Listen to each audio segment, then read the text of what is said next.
Hi and welcome to Business Today Television. Show number 25.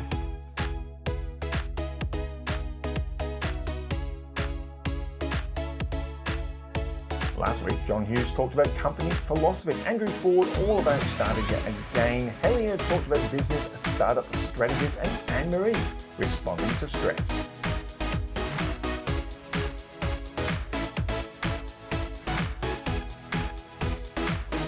This week, John Hughes talks about risk. Andrew, branding. Hellier, using your name as your brand. And Anne-Marie, what do you focus on?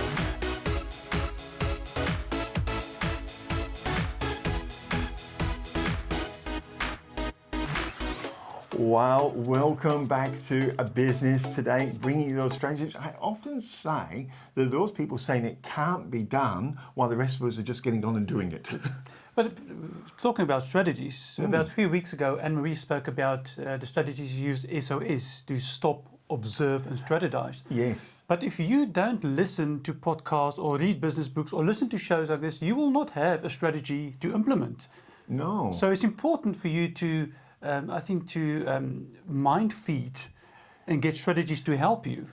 And I think that's one of the things, one of the things that holds people back from the growth is it's a little bit scary because they haven't listened to the people who've gone before them, seen the strategies, and then know how to make them work for them. So we always talk about strategies that are actionable. I know this week we've got coming up John Hughes, and he talks about how he is able to take risk. And he actually gives strategies, like you're saying, on how you can manage risk without losing your shirt, as they say. Exactly. And what you're doing here is you practice business by listening to people that made it in life. I know. Use their strategies so you don't make the same mistakes. Priceless. And everyone we talked to, they weren't born with silver spoon in mouth. They didn't come out of college with a few $1 million behind them. Yeah. Everyone we talked to started from nothing. So this isn't theory out of a book, you're actually learning from people who have been there and done it. And I say the first one is John Hughes. He talks about risk, and nothing will happen if you're not going to take some risk in life. And he talks about how you manage that risk so you win. John, through the years of business, you're well known for not frightened of taking risks and backing yourself. You backed yourself in the petrol station, and I remember the slogan, just over the causeway in Victoria Park. That was a classic. But then a young man walks in you and tells you, I've been to this place called Korea and there's a car called a Hyundai and I think you should sell it. There was a knock on that door. And he said, Mr. Hughes, have you got a moment? I said, yes. His name was Danny Fisher. He was a motor body builder, never sold a car in his life before. This is what persistence can do. This is sticking things and being dogged. He was very dogged. He'd been to Korea 4 or 5 times until finally, I guess in probably frustration, they said, get yourself a big financial brother and we'll give you the Australian franchise for, we didn't know how to pronounce it, we used to call it Hyundai in those days. So he went up and down St George's Terrace. Nobody wanted to know until he got into the office of Alan Bond. And Alan Bond said, get John Hughes involved and we'll do business. So Fisher knocks on my door and that's how we started, Bond Motor Sales, bringing in a vehicle from a country that nobody knew, South Korea, and a name that was unpronounceable, Hyundai. And so we kicked off. And I had to go east to try and find dealers, and nobody wanted to know us. Why? It's a strange, we don't know anything about it. So they were tough times. And Alan was going through financial problems at the time. We had cars on the wharf in Korea ready to come over, and we couldn't fill the letter of credit. And I had dealers waiting for stock. Well, they were tough times. But no, we kicked Hyundai off in 1986. It was, I pioneered Hyundai. What gives someone like yourself the confidence to take a risk on something just totally unknown like that? Is it confidence or foolhardiness? Maybe it's a combination. You've got to take a risk. Yeah, you've got to take risk. Nothing is for granted, and nothing. If it came easy, we'd all be doing it, wouldn't we? So you have to take some risk, but you try and take calculated risk. The important thing is never overcommit more than you can afford to lose. I mean, if that old Hyundai business had gone belly up, the amount of money I put in, I could have handled. It wasn't as if I borrowed money to in effect, almost gamble it on something new and different. You don't do that. But no, you take risks. And it was amazing. I think that was you were the top Hyundai salesman for number of cars. Was it 8 years in a row or something? Well, we were in, where were we? We were in Budapest, I think, I'm not sure. A worldwide convention of Hyundai dealers. There were 120 dealers from 100 countries. And they were going through the name of the top Hyundai dealer in the world, and they missed Australia. And I knew I was in. And then right at the end, they said the top dealer in Australia around the world is Mr. John Hughes of Perth, Australia. So I go up there and say a few words. And when I came back, a couple of Yanks, Americans, they were very, very surly. They were absolutely flabbergasted. They said to me, they call them stores over there, we call them yards. They said, "How many stores have you got?" I said, "I got one." Oh, they were absolutely deflated. Did I feel good about that? Absolutely. So it's take calculated risk, and behind everything you do is persistence. Yes. Well, no. First of all, know something about what you're trying to do. I mean, you don't take risk on anything about which you have no knowledge. That's too risky. You need to have experience. You need to have capital behind you, because when you start something up or when you take on something as new or different, you don't immediately turn it into a profit. Sometimes it takes a year or even longer. And the third thing is you need to get correct accounting advice, and you need to get figures out every month. Budget, actual, variance, so you know exactly what you're doing. I do a little bit of mentoring. People come to me sometimes for help, and they honestly have got no concept. I say, "What is your cost of producing this?" "Well, I sell it for so much." I understand that, but what's your cost of producing it? What are your overheads every month? Have you got a budget? Do you look at a budget and an actual every month? No, they don't. Well, what a great segment from John Hughes, a self-made, absolute, and he's still got the passion and keeping it going. I really liked his strategies about how you manage taking risks. It gives you the confidence to actually take that step forward.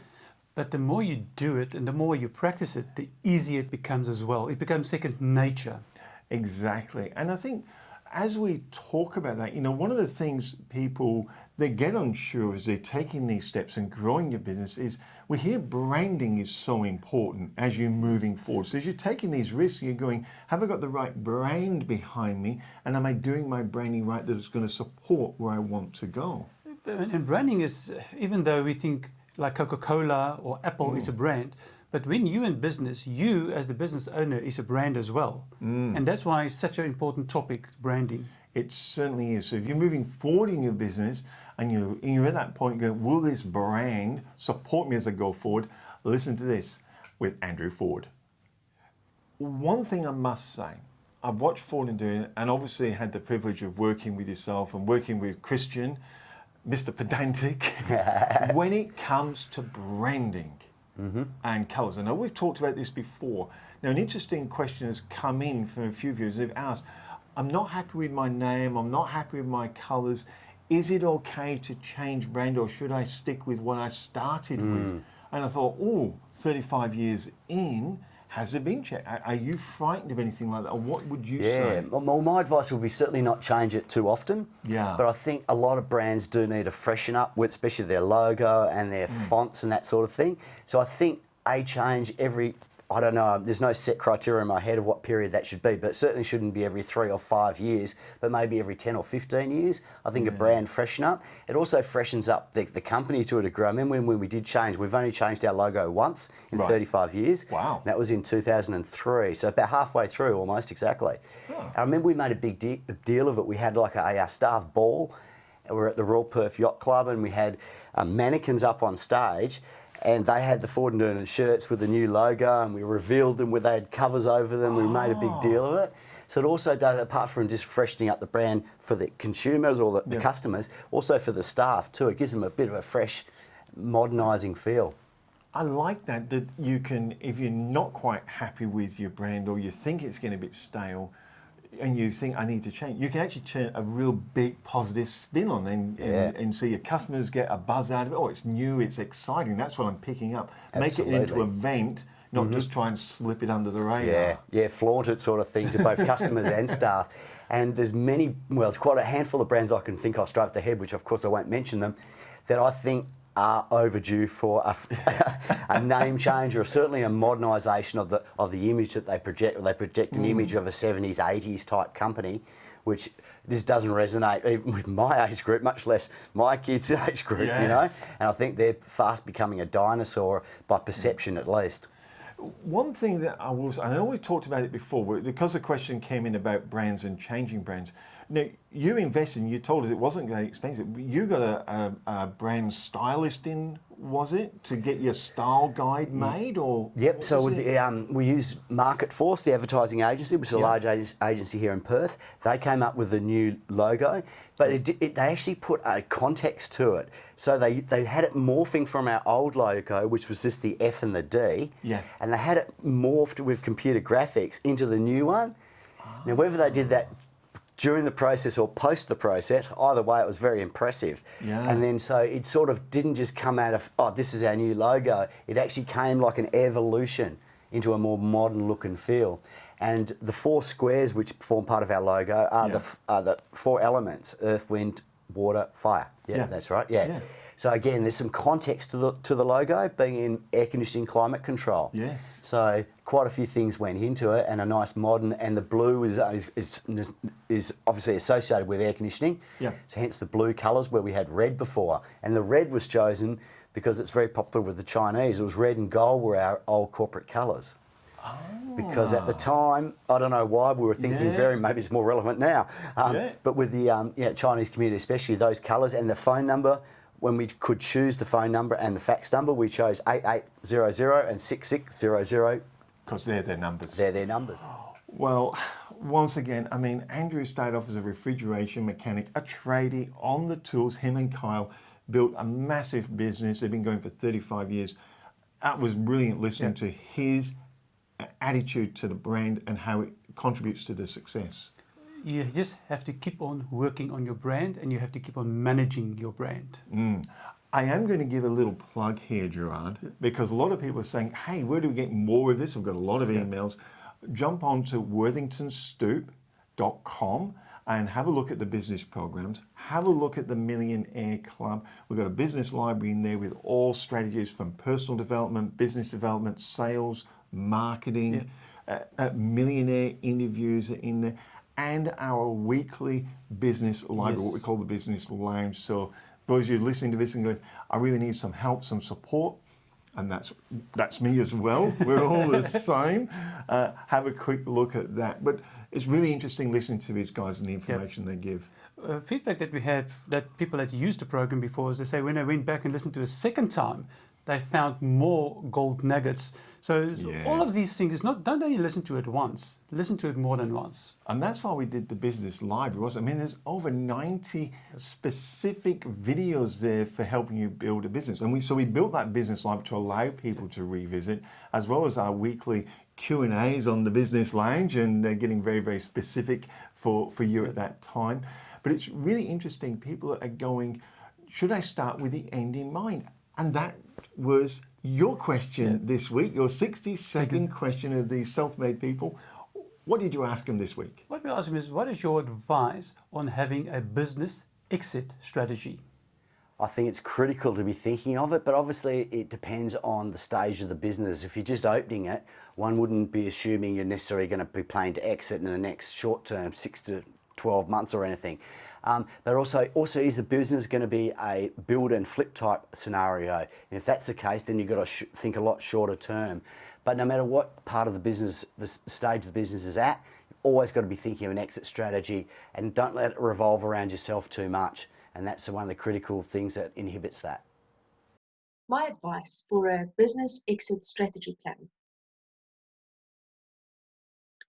From my experience as business coach, I've seen that this could potentially be a time of a lot of stress and a lot of uncertainty and possibly even overwhelm. And I would strongly recommend that the business owner then gets a mentor, someone that they trust, someone that can create a safe space, and also someone that can help them identify the possible gaps and loopholes as an outsider. And this will help the business owner then to make the best possible decision. So I really do believe that a mentor would be a very good investment. For many people, they don't actually know the difference between having a business or having a job. They think they've got a business, but they are actually self-employed, or they created a job for themselves. To have an exit strategy, you need to think that this business, you want to sell it at one point. It doesn't matter how much you love it or you want to keep it in the family forever. You need to go with that frame of mind, that you want to sell this business in one day and make it scalable and easy for others, and that at any time you can sell it and the value will be increasing, not just because it's value to you personally. That's my strategy plan or exit plan. I love those 60-second questions. And what I love is you ask it, give them 60 seconds to answer, and it is really intriguing the similarities in success. They always say success leaves clues, and I think this question really starts digging them out, Gerard. Exactly, and it comes from the heart. Yes, yeah, it's not pre-manufactured. You're actually getting it right from the horseman. This is their truths that they actually believe in. Really interesting. Now, we talked about branding earlier, and we're lucky to talk about that with Andrew Ford. Now, Helia Singh, by the way, congratulations to Helia. We did this interview prior to this, her winning the NFAA Awards. So she took out the Community Award. That's her give back, and she actually took out the Australian Awards. So that's a huge congratulations to Helia on that one. And the reason it's not mentioned in the interview is we did the interview, we pre-recorded it before she went to the event because we didn't know whether she'd be back in time. So that was that one. But it's interesting because Helia uses her name as a brand. Exactly, and that's what we said previously as well, is you, the person, is a brand, and how do you manage that? Before we watch her interview, you said you're the brand. What are your attitudes around using your personal name? I mean, we do with worthingtonstoop.com. What do you say to people who say to you, Gerard, I don't need to invent a name, or do I use my own name? I think it depends on what type of business you have. But at the end of the day, if you want to sell your business, or you want to go and buy a business or sell a business, your name as part of your brand, I think, will definitely depend on the price that you can charge or you will pay. I think you're right. Let's listen to what Helia says. It's interesting when you're starting again, though, and like you've created your Wealth TV and your Wealth Coach, and the brand is your name, and you've won countless awards, been lots and lots of nominations, been recognised. You do constant interviews with people, and I think a few people go, is my brand important? What importance do you put on the brand? I mean, you use your name a lot. You just type in your name into Google and it's up. John Hughes is on the show with us, and again, John's using his own name. What importance do you put to branding and names and so forth? Well, for those who don't know me, but you know me, Michael, so I already got another business, my financial strategy business, which is called Assurance Finance and Business Solution. For many years, I was operating under them. And still, I've got that company and that business.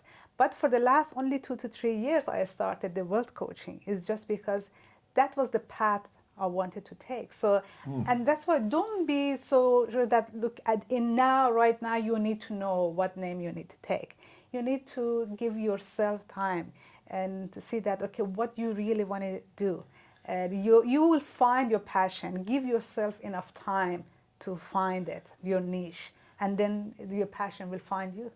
It's what I love about that in that permission. I think a few people hesitate because they're going, what happens if I get into this and it's not really what I want to do at the end? And you're saying, do it if you love it now, but don't be afraid. So you're saying it's okay to change. Oh, for sure. It is not okay if you don't like something and you just keep doing it. That's the problem. Otherwise, change is part of who we are. When it comes to the brand, some people might hesitate and say, "Oh, I've got to come up with a really fancy name." I mean, I like the assurance because that's really Yeah. solid when it comes to finance. But then people say, "Well, you use your name." What emphasis do you put on getting the name right for your business? Do you think it's important, or what's your opinions? Well, definitely it's important to a degree. So let's say, and it has to be in congruent with who you are and what you do in the business. Let's say if I wanted to do, wealth coaching, and I'll just use the name of, I don't know, unicorn or something.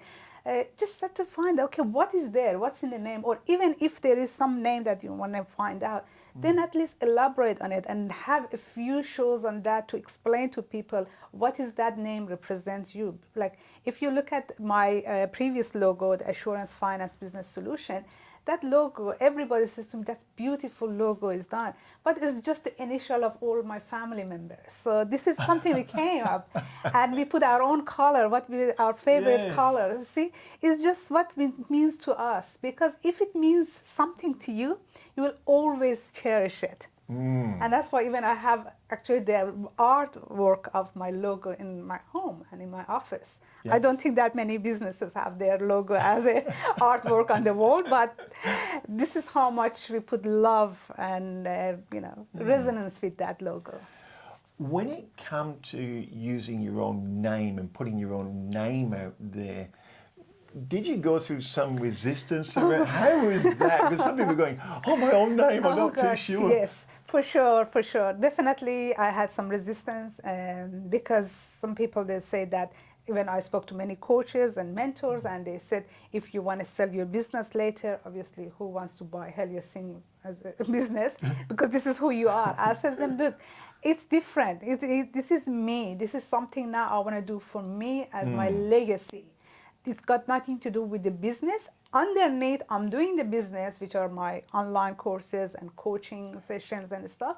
That can very well scalable and sellable and stuff. Yeah. But it's me, because at the end of the day, people wanted to see me, talk to me, and I was comfortable to put myself out there. Well, you said before we went into that using your name as a brand would depend on the business, and Helia completely agreed with you. She uses her name as a personal give bag, but she's also got Assured Finance, I think it is the actual company. And she says the same thing as you're selling it. Very hard to sell your name. Exactly, but you, at the end of the day, people buy from people. Yes. And I do think it's important to have that brand of, are you honest Joe, or dishonest Peter? It's really interesting. And I suppose today we've been talking about branding and we've been talking about things like that, and your great question about exit strategies. And people say, well, you ask all these questions, and we say, well, it's all to do, what you focus on tends to grow. And this week we have Anne-Marie in South Africa, our correspondent over there, and a great lady with mind skills. And that's exactly what she's talking about this week. What should you be focused on, Gerard?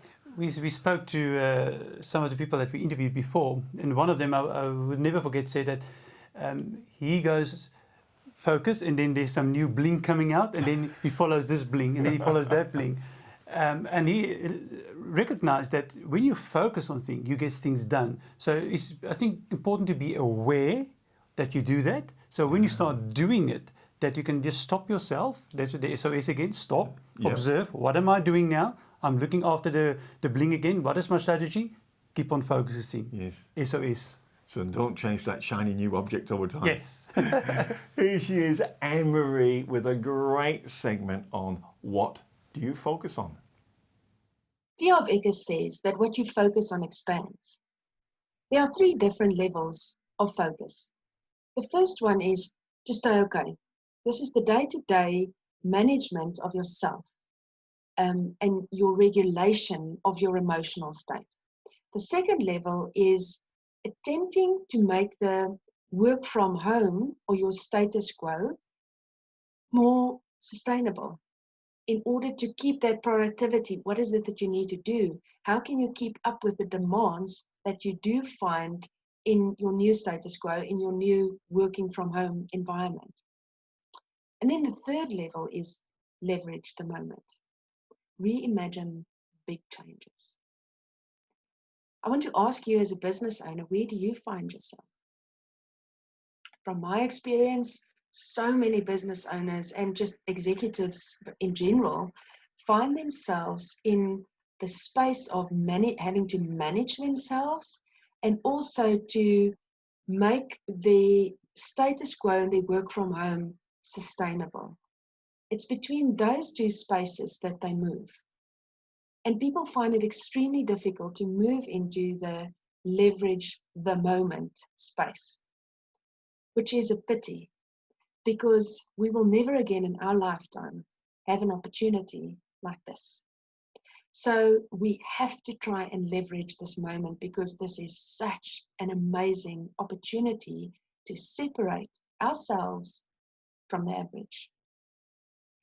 If you look at neuroscience and you look at the levels, as soon as you find yourself between level 1 and 2 of that self-regulation and that you're more stressed and trying to be more productive and that you're very aware of all the demands that's on you and on your time, we tend to find ourselves in the limbic part of the brain.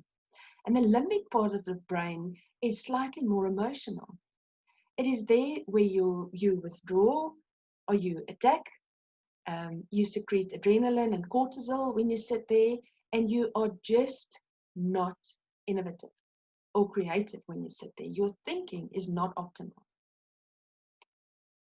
As soon as you manage to detach from the chaos and the drama and all the uncertainty, and you manage to walk onto the balcony so that you can look down onto the dance floor, this is when you move literally into your prefrontal cortex, where your thinking is more clear.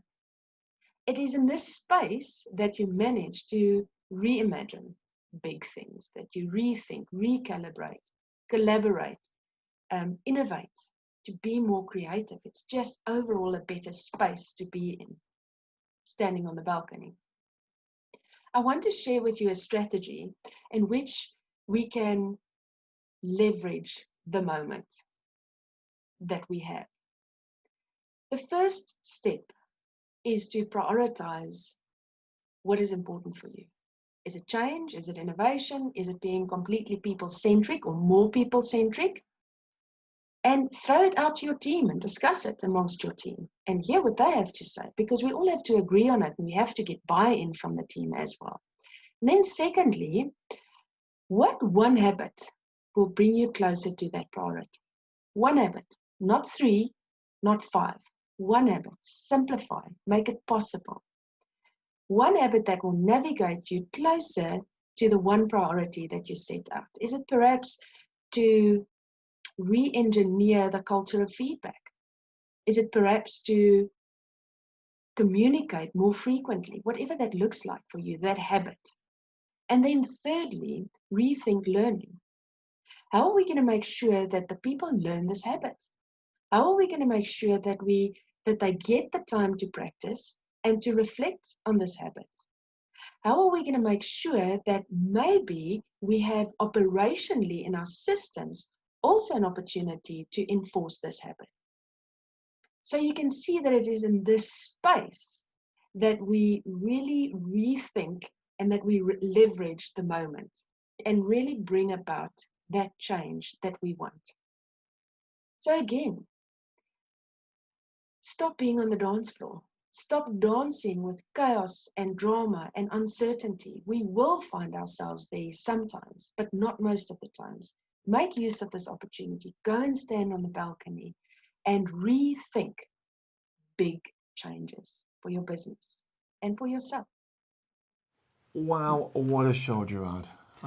I'm just amazed at the generosity of the people that come on, they're sharing their knowledge and helping people, and the amount of knowledge they share, the strategies. You're always picking up on those golden nuggets. If you can at least take one of these things that we discussed today and implement in your business, and what I love about what we do is none of this will cost you money to implement. Yes. It's just the attitude that you need to change. attitude and a strategy that you can actually do. And based on that, a few people have said, you know, what are the types of things you guys like to discuss? And I was down at the local yacht club, and we're going to go out with the show on this one, how to attract more customers to your business. It seems to be the number one question, I think. And we did a little video. You got behind the camera, I sat in front of it and chatted about the phrase that pays. I love it. Since you introduced me to the phrase that pays, it changed how I deal with my customers and my clients again. It's absolutely different. So that's what we're going to go out with the show on. Thank you for joining us once again. And until next time, it is goodbye from me. And goodbye for me. And today what we're going to look at is what the big boys do. Where do they actually start? And they start with a thing called the phrase that pays. And everything hangs off this. And what this does, it helps them automatically attract customers to them. And it's broken into 3 areas. And that's what I want to talk to you about. Today we're going to do area number 1. And in the other 2 videos, we're going to do the other 2 areas. But this is really critical. This can make a massive difference to your business and will really help you attract customers to you and have that exponential growth that, you know, which is great if you're a business owner and even if you're a chief executive or a CEO in a business. It's what we're all looking for. So where does it start? Well, it starts with number 1, who is your customer? Not niching. Not niching. That stuff's nuts. That's crazy. Look, I've been in business for over 20 years and I've never got my head around that. I go to business owners like me, like you, and I say, who's your customer? And the basic answer is everybody. Anybody that wants my product or service. Now we're starting to get the magic formula. Look, niching's crazy. It reminds me of when you're on the aircraft, you know, and the hostess stands up, you know, one of the safety cards, and they say, look, in an emergency, look for your nearest exit. And don't forget to look behind you because your nearest exit may just be behind you. That's the same in business. Your nearest customer or your next customer could just be behind you. What niching is saying, look, don't do that. Get really particular. Choose a particular door you want to get out of. Really? In an emergency? I'm not going to be that fussy, guys. I'm going to go for the nearest door to me. I want to know where all the doors are. I want my best opportunity here. And that's the difference. Niching teaches narrow and deep. Great words. They sound really clever. But target marketing, which is what you should be doing, is broad and conceptual. Look, I want to share an idea with you. I want to share, let's pick BMW, for instance. What the niching people would say to BMW is, well, do you build cars for ladies to go shopping? Well, of course they do. Do you build cars for guys to go forward driving? We build cars for people who just like to go cruising. Oh, what you do is you pick on just ladies, you hinge all your marketing campaign on ladies who like to go shopping. Build your cars for that. What a lot of rubbish. What, you tell everyone else you don't build cars for them? That's not what you do. What the big boys do and what BMW do is say, right, who is really our customer? Really, our customer is someone who enjoys driving. That's what they define as their customer, somebody who enjoys driving. Now, I worked with a restaurateur recently, and just to really hone this in, and I said, who's your customer? And he said, mate, he said, it's everybody. He said, I've got the kids coming in here, I've got the parents coming here, I've got the couples, I've got the business owners, I've got people having birthday parties in here. And I said, okay, why do they come to you? He said, well, we're just a relaxed, casual dining experience. Magic formula. Anybody that wants a relaxed, casual dining experience for their night out, that's his customer. Very broad, very conceptual, not all couples that live in the north, south, west of wherever. Doesn't do that. Look, I've had lots of businesses and people say, you know, I've had computer businesses, I've had printing companies, I've had building companies. And they say, how can you have all these different companies? Because I know marketing. Look, it doesn't matter what business you're in, it really just comes down to marketing. The building company was interesting. We were doing commercial offices. We built commercial offices for people. And when we got into the game, niching was really the trend. Everyone was talking about niching. Oh, we build offices in retail environments, or we build offices for factory units, or we build offices for, you know, commercial high-rises. And I'm going, it's an office, guys. It's got 4 walls, a ceiling, some power, some data, you know, a carpet, liquor paint. And I'm going, it's not that hard. Why would you not want to tell everyone? Why would you want to be particular about who you're going to serve? So we just said, we build offices. If you want an office, hey, we build offices.